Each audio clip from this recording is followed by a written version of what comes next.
libro era excelente. Bueno, yo he escrito un texto, como yo conozco muy bien a Pascual García, él es un grandísimo lector y profesor de literatura, y bueno, yo sabía que iba a hacer una reseña excelente del libro. Y bueno, yo voy a destacar principalmente 4 o 5 cosas, un poco deshilachadas. Al fin y al cabo estoy aquí como amigo y lector, ¿no? Es mi verdadera vocación, ¿no? La de lector. Pero hoy voy a leer un texto breve que he titulado La mentira verdadera. Está dedicado a Cintia. Al igual que mi admirado Juan Carlos Onetti, creo en los escritores mentirosos. Él se consideraba uno de ellos. Y estoy totalmente de acuerdo con la tesis del escritor uruguayo, o lo que es lo mismo, si un cuento no es creíble, mala cosa, aunque sea muy fantástico o muy realista. A mí personalmente me encanta creerme los relatos que leo. Me apasiona que un relato sea siempre verosímil dentro de esos contextos citados. Digo todo esto, reflexiono sobre lo verosímil de un relato después de leer el extraordinario libro que presentamos, Linaje Oscuro, de Isabel Martínez Barquero, porque los 25 relatos que conforman este volumen me los he creído todos. En eso coincido con lo que al final Pascual, ¿no? Cuando los leí por primera vez en mi ordenador, primero me lo pasó por PDF, que leí ciertamente que eran unos relatos muy biográficos de una autora a la que prácticamente no conocía mucho. Días después coincidí con ella, con la autora, en un acto literario en Molina de Segura, y ella me dijo rotundamente que estos relatos no eran biográficos. Me sorprendió eso bastante. Por tanto, la escritora Isabel Martínez Barquero me había engañado mil veces. Entonces, cuando volví a leer los relatos ya por segunda vez, ya en forma de libro, este libro que es una edición extraordinaria, fue la felicidad, pues una vez más, un escritor me había engañado. Me encanta, como decía, que me engañen los escritores. Esa fue mi primera reflexión del libro. Luego, cuando seguí reflexionando profundamente sobre la lectura de los relatos, yo creo que hay una cosa importante que quiero decir. Hay que leer muy atentamente estos relatos, porque están llenos de trampas y de cosas muy inquietantes, ¿no? Bueno, pues cuando hice una lectura más profunda de los relatos ya en forma de libro, advertí otras cualidades de ellos, principalmente el lenguaje utilizado, un lenguaje también engañoso, un lenguaje aparentemente superficial y sencillo. Advertí también un lenguaje coloquial, lúdico, sin retórica, un lenguaje vigoroso, potente. Estos 25 relatos muy variados temáticamente, principalmente de relaciones familiares, no se podrían haber escrito de otra manera para ser creíbles. Estos relatos, cuando se leen, trazan en el lector una sensación intimidatoria, escenas cotidianas que convierten la realidad en una pesadilla. Muy por encima de las anécdotas de cada relato, estos relatos destilan una intensa carga poética. Eso quería destacarlo también. Son unos relatos muy poéticos. Textos en los que parece a veces que todo se va a desmontar. Todo es amenazante, pero no. Al final, la narradora sabiamente salva al lector del caos. Al final todo se explica, todo adquiere sentido, todo se articula. Y el lector ve en ellos, en esos finales cerrados o abiertos, los textos que todo encaja. Al final todo encaja. Si ustedes leen detenidamente los relatos, verán como hay una estructura muy clásica en el relato y al mismo tiempo muy definida. Todo encaja al final, es un engranaje que está ahí un poco sabiamente encajado, ¿no? Isabel Martínez Barquero, con gran maestría, utiliza una dosis justa de realidad mezclada con fantasía, con gran imaginación y talento narrativo, en donde todo se pone en duda. Cuando se leen la mayoría de estos relatos, el lector se siente incómodo. En cada texto la vida y la literatura se desmitifican. utiliza metáforas y guiños que aproximan a nuestra autora a esa corriente literaria que fue el boom latinoamericano por la que la autora, pienso yo, que está en deuda, seguro. También se perciben ciertas deudas con la literatura norteamericana, como decía muy bien Paco García, y con la literatura española del siglo XX. Bueno, dicho esto, solo me resta felicitar de verdad a nuestra autora por Linaje Oscuro, un libro original y lleno de sorpresas, que hay que leer muy atentamente. Isabel Martínez Barquero, una escritora murciana que en este volumen nos ha contado sus mentiras más verdaderas. Gracias.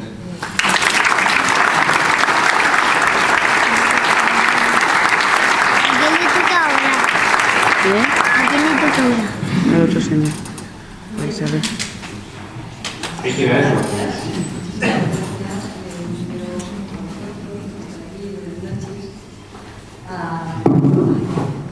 Alberto, que está recién llegado de Barcelona, ha llegado a las 7, en el tren, en el taldo, a Pascual, a José, que me ha gustado muchísimo lo que habéis dicho los dos.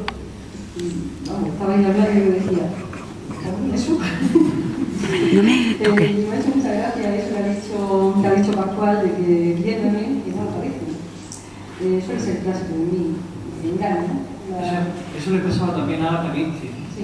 Tenía apariencia Sí. apacible Sí. y luego tramaba unos crímenes El terribles. espíritu crítico siempre, podríamos decir que totalmente. La literatura es la mayor de las mentiras, como no tengamos eso claro, mal asunto. Es cierto que los relatos no son autobiográficos.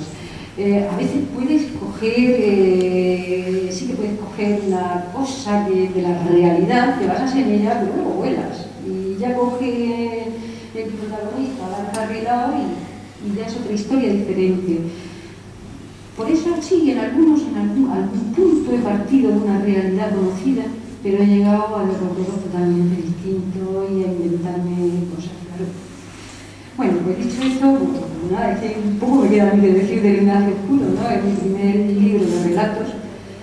Cuando no lo escribí de una manera consciente, de hacer un libro de relatos sobre la familia, no, los relatos no los sé, pero otros autores, yo en mi caso, se escribe, un día te empiezas a escribir, te das cuenta que estás ante un relato, una especie de círculo cerrado, ¿no?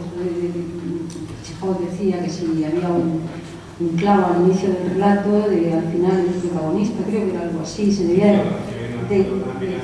se mataba o tenía que colgar una soga en el clavo.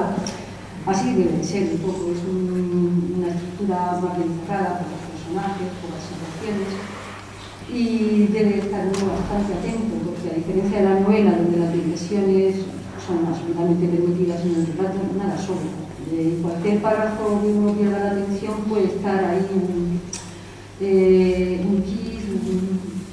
elemento y fundamental. Los relatos, ya lo hemos dicho, son 25, tienen esa unidad temática de la familia. Todos tenemos familia, todos sabemos que las relaciones familiares pues son complejas, son nuestro primer núcleo de socialización. La familia nos determina esencialmente nuestra manera de ser a lo largo de nuestra vida. A ella vivimos y son los que de verdad están en los momentos clave y más terribles que pasamos.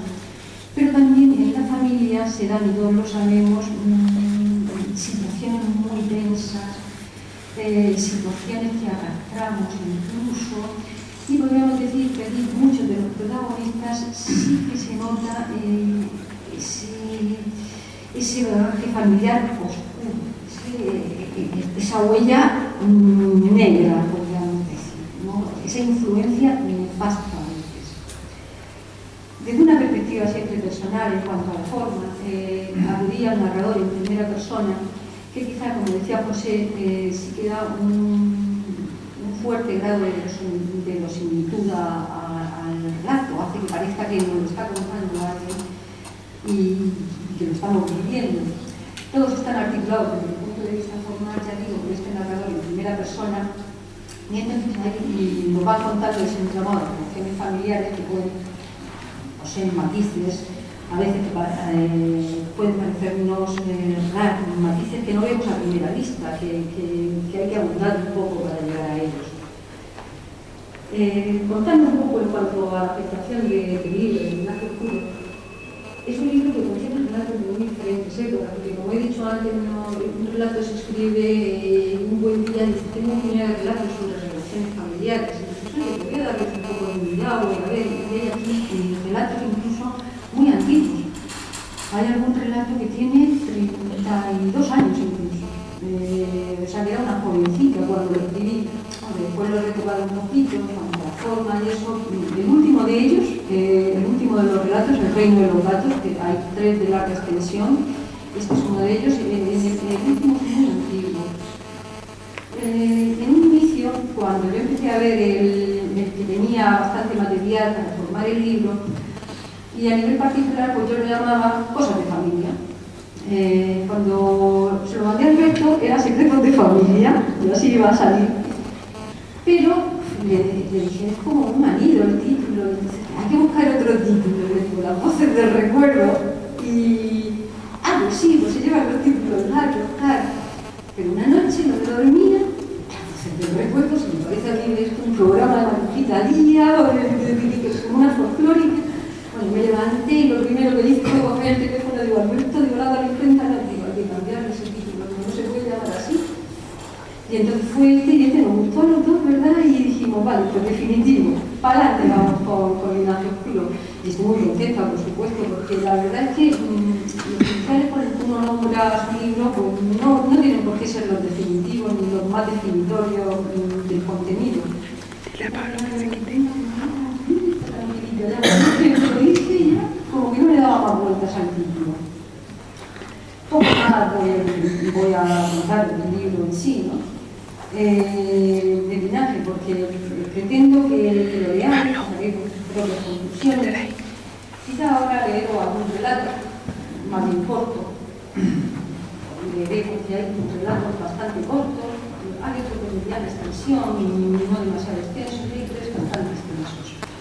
Voy a hacer algunos que no sean muy largos. Y